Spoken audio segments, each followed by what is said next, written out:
afraid that their child is fragile because they're blind. And so they literally, from the moment they're born to adulthood, they sort of tell the kid by their actions they can't do anything, and be careful, they're going to get hurt. Well, so Monica got out of the car screaming. She'd been told all her life, when she was 8 years old, that she couldn't do anything. And she got out of the car screaming. She didn't want to go. 1 week later, and I'm telling the story that she told, she said 1 week later, she got back in the car screaming. She didn't want to go home. She had a skin on her knee, but she found during that week that she could do everything. She rode a horse. She fished. She did everything. And she said cutely in that convention, she said, "My parents never forgave the lions." She said, they brought a quiet, mousy little girl who never said anything. And what they got back was a loudmouth, obnoxious, very confident girl and it's been that way. And if you know Monica and you ever see her, there's not a bashful bone in her body. And Lions, Candy Day, your contributions, your dedication to service is what she would tell you has changed her life forever. There's my little vignette. Because it is, and I wonder, and what I'm going to challenge you to do, as I get into these awards and tell you a little bit about our 40th anniversary, what I'm going to challenge you to do, and the reason I say you're the most important people in Illinois Lionism right this moment is what you're going to do when you leave here.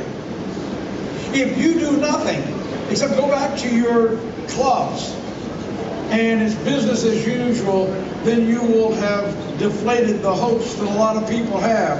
Because one of the things that we have in Lionism is the 80-20 rule. 20% of the Lions are doing 80% of the work, and 80% of the Lions are doing 20% of the work. And I suspect that's true in a lot of your clubs. And so what I'm going to ask you to do is go back to your clubs and sit down with some of those that are in the 80%, that maybe you haven't seen in a while, that are sitting on their ample understandings. And tell them how important they are. Don't beat them up, for gosh sakes. Tell them how important they are, and tell them who they're important to. Who are they important to? The boys and girls that cannot see. The boys and girls who cannot hear. The adults who cannot see or hear. That's who they're important to. I think back when I was 8 years old, some number of years ago, and I wondered what my life would have been. What my life would have been over these last 58 years. If that old lion hadn't changed this blind child's life forever. A blind child of 8 and an old lion who lived I lived 90 miles from his hometown, but the only thing that made a difference to him was there was a blind child in front of him. And I hope you carry that back to your clubs and talk to those people and tell them what they're missing. I wish you had been with me. I wish you'd have been with me at a low vision clinic when a little boy took a monocular, and for those of you who have been through a low vision clinic, that's a single lens telescope. And it is their connection. It is their connection to the world. It's how they see the blackboard. It's how they see street signs. They wear it around the neck. And all of a sudden he got this, and it started around the room, and all of a sudden he stopped. And the words he said next made me cry like a baby. He said, "So that's what your face looks like, Mom." I cried unashamedly, and every lion in the room did so also. We shed tears of pride. We saved 2 lives. We impacted 2 lives that day. The life of that child, he had seen his mother's face for the very first time. And we impacted the mother who had to, and for all you moms out there, think of what it would be like to have to try to explain to your child what you look like. And so we made a tremendous impact. And that's what these people who are sitting on their ample understandings. So we need to get them out on Candy Day. Enjoy. Have a ball. I think Candy Day is one of the greatest times in the world. I normally work Friday 6 to 6, 6 in the morning to 6 at night. I work Saturday 6 to 6, and I work 6 to 11:45 on Sunday morning. Why 11:45 and not noon? You got to beat the Baptists to the restaurants. Because they're like plum-bellied piranha. If you don't beat them to the restaurants, they'll have it cleaned out. So, but I think it's great, and I hope that you will enthusiastically, don't look at Candy Day like drudgery. I think it's phenomenal. And where else can you feel the quarter at 70 miles an hour? That's a skill set that not everybody has. And it is our largest, let me tell you how important Candy Day is. It's 40% of our entire budget. 40%. And we're helping 18,000 to 20,000 people a year. And just think of how many more we could help if we could get those other people out to help. How many of you are Candy Day chairman for your club? Let's see your hands. God bless each and every one of you. You are condemned. You are condemned.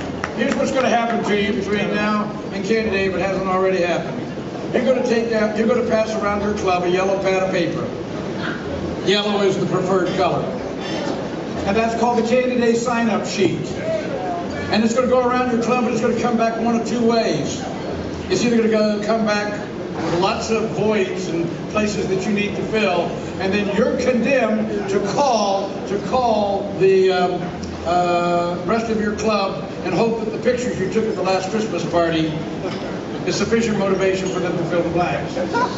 Or it's going to come back completely full and they have no intentions of showing up. I hope that you will convince them that there are precious children and adults who need them. So tonight I get to, as I say, it's our 40th anniversary. For those of you who would like to join the foundation, along with the 84 people that have already signed up for our cruise to the Caribbean, it is not a fundraiser.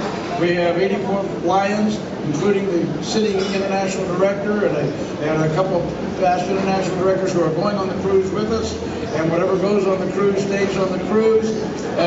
It is in celebration of our 40th anniversary. We had a putter created, if you wanted to look at one, with our 40th anniversary logo actually right on it. And we have 2 bottles of wine, each with our 40th anniversary logo. So if you're interested in any of those, see me afterwards. And then all of the clubs will be receiving an invitation to the foundation breakfast next year to say goodbye to me, hello to my replacement, and to celebrate 40 years. For most of you know, June 30th of next year I am retiring. I will continue to handle the investments for a while longer. We managed to grow our endowment fund from $975,000 to nearly $9 million during my 19 years, and I'm very proud of that. And so they're going to keep you around for a while longer.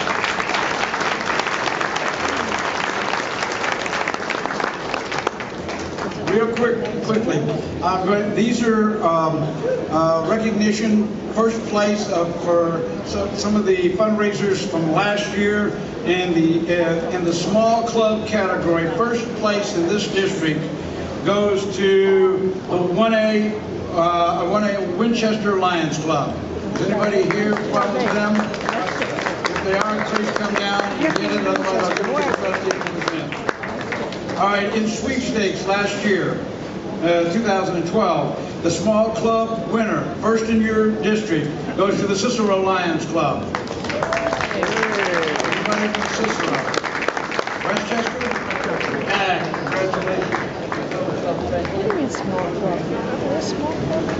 All right. But we didn't win. First place in the medium club category goes to the Chicago Mexica Lions Club.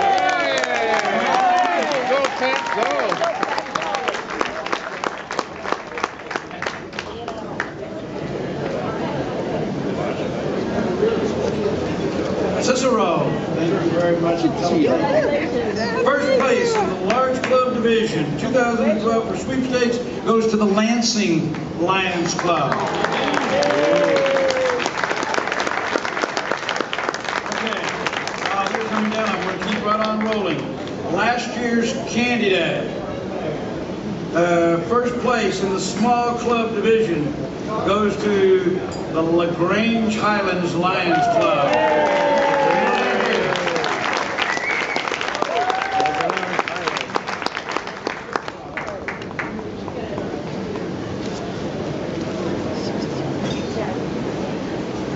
place in the medium. So we have the small clubs competing against small clubs, so it's not unfair to have small clubs competing against large clubs. In the medium club division goes to, and they were second in the whole state, as they normally are, Chicago Beverly Ridge Lions Club.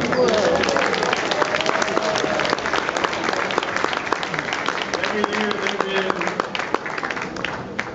gross in excess of about $25,000, between $20,000 and $25,000. And the only one they're behind is Marion, and I keep waiting for you to knock them off.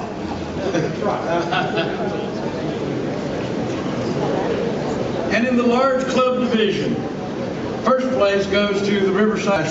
You know, they said 19 years ago when I became a Lion that I was extending my family, because Lions are truly an extended family. And you never really, sometimes don't truly understand that until you lose one of the family. And then you see the outpouring of love. And I can honestly say that in my 19 years, the honor that I covet the most is to have my name on the wall of honor, the foundation office as a foundation fellow. And so I would like tonight to present to the club, but a Lion of only about a month's duration.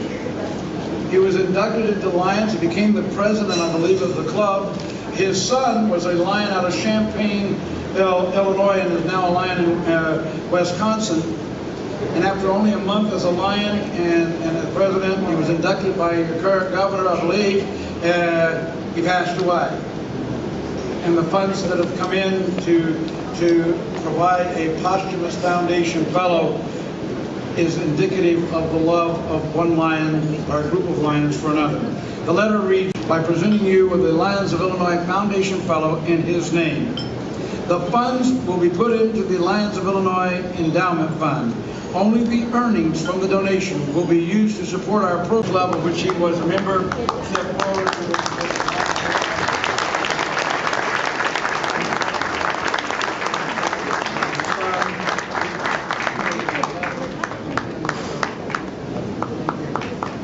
Candidate Jamboree for District 1A. Tonight marks my 131st Candidate Jamboree.